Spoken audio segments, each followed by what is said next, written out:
नमस्कार मित्रांनो, मी आहे तुमचा मित्र अविनाश आणि तुमच्या सगळ्यांचं स्वागत आहे आपल्या विद्यार्थी विषयक युट्यूब चॅनल स्मार्ट स्टुडंट मध्ये. मित्रांनो, मागील व्हिडिओत आपण आय हॅव टू चा वापर इंग्रजी वाक्यात कशा प्रकारे करायचा याबद्दल माहिती पाहिली.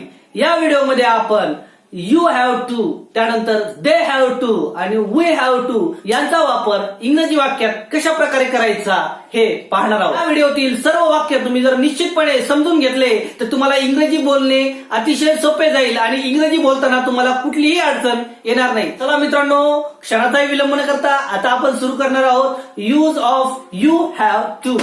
पहा मित्रांनो, जर का तुम्हाला असं म्हणायचं असेल तुला जावं लागेल, इंग्रजीमध्ये म्हणावं लागेल यू हॅव टू गो.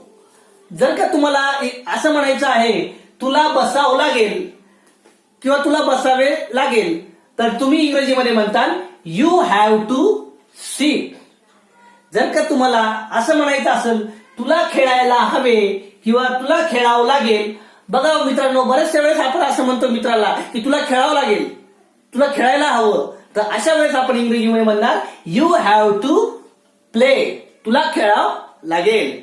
जर का तुम्हाला असं म्हणायचं असाल तुला कॉल करावा लागेल किंवा तुला कॉल करायला हवा, तर त्यावेळेस इंग्रजीमध्ये ते वाक्य होतं यू हॅव टू कॉल.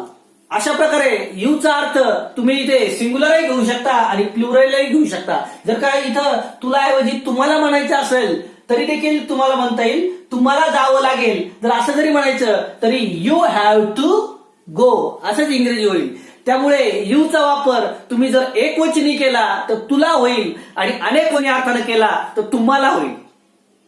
वाक्यात बऱ्याचशा वेळेस बोलताना आपण असं म्हणत असतो आपल्याला हे करायला हवे, आपल्याला ते करायला हवे, आपल्याला असं करायला लागेल, आपल्याला तसं करायला लागेल. पण असे वाक्य आपण इंग्रजीमध्ये बोलताना कशा प्रकारे रूपांतरित करायचे हे अतिशय महत्वाचा प्रश्न पडतो. त्यामुळं आपण या ठिकाणी ज्याही वाक्यात आपल्याला असे करायला हवे, आपल्याला तसे करायला हवे, आपल्याला हे करायला हवं, तर असे जे वाक्य आहेत हे वाक्य इंग्रजीत कशा प्रकारे रूपांतरित करायचे हे आपण या ठिकाणी पाहणार आहोत.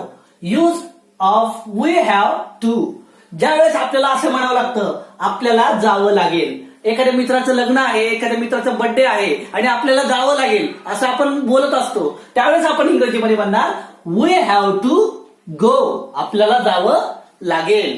ज्यावेळेस आपल्याला बसावं लागेल म्हणजे एखाद्या ठिकाणी आपल्याला बसून घ्यावं लागेल, बसावं लागेल, तर त्यावेळेस आपण असं म्हणू वी हॅव टू सिट.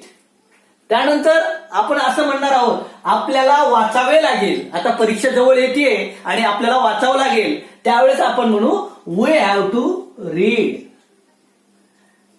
आपल्याला खेळावं लागेल, असं जर आपल्याला म्हणायचं असेल तर आपण म्हणूया वी हॅव टू प्ले. आपल्याला असं म्हणायचं आहे आपल्याला कॉल करावं लागेल किंवा आपल्याला कॉल करायला लागेल, तर त्यावेळेस आपण म्हणूया we have to call. We have to call. आपल्याला मराठी बोलताना अनेक वेळा आपण असं म्हणत असतो त्यांना असे करावं लागेल, त्यांना हे करावं लागेल, त्यांनी हे करायला हवं, त्यांनी ते करायला हवं. तर असे वाक्य इंग्रजीत कशा प्रकारे बोलायचे तर या संबंधी या ठिकाणी आपण पाहूया use of they have to. त्यांना जावं लागेल किंवा त्यांना जायला हवं असं जर म्हणायचं असेल तर आपण इंग्रजीमध्ये म्हणूया दे हॅव टू गो, त्यांना जावं लागेल. आपल्याला असं म्हणायचं असेल त्यांना बसावं लागेल तर आपण इंग्रजीमध्ये म्हणूया दे हॅव टू सिट, त्यांना बसावं लागेल. त्यानंतर त्यांना वाचावं लागेल.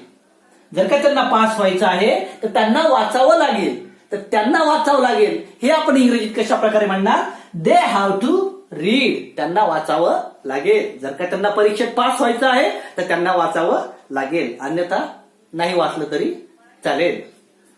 ठीक आहे. त्यांना खेळावं लागेल, दे हॅव टू प्ले, त्यांना खेळावं लागेल. त्यांना कॉल करावं लागेल, दे हॅव टू कॉल. ठीक आहे मित्रांनो, या ठिकाणी आपण पाहिलं use of you have to, त्यानंतर use of we have to आणि use of they have to. तर याच्या सहाय्याने आपण इंग्रजीत अतिशय साध्या सोप्या पद्धतीनं वाक्य कशी बोलायची हे आपण पाहिलेला आहे. जर का तुम्हाला या व्हिडिओतील सर्व वाक्य समजले असेल तर निश्चितपणे तुम्ही दैनंदिन जीवनात हे वाक्य इंग्रजीत बोलून पहा मित्रांनो. जर का तुम्हाला ऑकवर्ड वाटत असेल, जर का तुम्हाला भीती वाटत असेल तर स्वतः आरशासमोर उभं राहा आणि स्वतःला ही वाक्य बोलून दाखवा मित्रांनो. म्हणजे तुम्हाला निश्चितपणे कॉन्फिडन्स येईल, निश्चितपणे तुम्हाला आत्मविश्वास येईल की तुम्ही ही इंग्रजी बोलू शकता. त्यामुळे कमेंटमध्ये जरूर लिहा मित्रांनो तुम्हाला हा व्हिडिओ कसा वाटला. तसेच आपल्या व्हिडिओबद्दल जर का तुम्हाला काही अपेक्षा असतील, व्हिडिओमध्ये काही तुम्हाला बदल करावा वाटत असेल, काही सुझाव असतील तर तेही कमेंटमध्ये जरूर लिहा मित्रांनो. आम्हाला आमच्यामध्ये सुधारणा करायला निश्चितपणे आवडेल मित्रांनो. चला मित्रांनो, आता मी तुमच्या सर्वांची रजा घेतो. Bye bye.